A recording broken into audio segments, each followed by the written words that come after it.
पश्चिमी जापान में 7.5 तीव्रता का भूकंप के झटके महसूस किए गए हैं। ये भूकंप के झटके नॉर्थ सेंट्रल जापान में महसूस किए गए हैं। इस भूकंप के आते ही सुनामी की चेतावनी जारी कर दी गई है। सुनामी की चेतावनी में लोगों से इशिकावा, निगाता, तोयामा और यामागाता प्रांतों के तटीय इलाकों को जल्द से छोड़ने के लिए कहा गया है। आशंका है कि इशिकावा में नोटो प्रायद्वीप के नज़दीक के समुद्र से 5 मीटर तक यानी 16 फीट ऊंची लहरें आएंगी। NHK की रिपोर्ट के मुताबिक नए साल के दिन महसूस किए गए भूकंप के झटके टोक्यो और कांटो क्षेत्र में महसूस किए गए।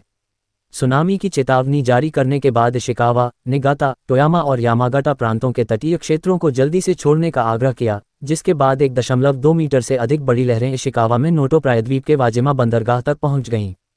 जापान में उठने लगी सुनामी की लहरें। जापान में स्थानीय समयानुसार शाम 4:21 में सुनामी की चेतावनी जारी की गई थी। इसके बाद तोयामा प्रांत में 4:35 बजे 80 सेंटीमीटर की लहरें समुद्री तट से टकरा गई और फिर 4:36 बजे लहरें निगाटा प्रांत तक पहुंच गईं। इससे पहले जापान में 28 दिसंबर को भी भूकंप के तेज झटके महसूस किए गए थे। जापान के कुरिल द्वीप में आए भूकंप की तीव्रता 6.3 तीव्रता मापी गई थी। यूनाइटेड स्टेट्स जियोलॉजिकल सर्वे के मुताबिक आधे घंटे के भीतर यहां 2 भूकंप के झटके महसूस किए गए थे। रेलवे स्टेशन पर खड़ी बुलेट ट्रेन हिलने लगी। जापान में भूकंप के झटके महसूस किए जाने के बाद इशिकावा प्रांत में रेलवे स्टेशन पर खड़ी बुलेट ट्रेन तेजी से हिलने लगी, जिसके बाद स्टेशन में मौजूद लोग घबरा गए।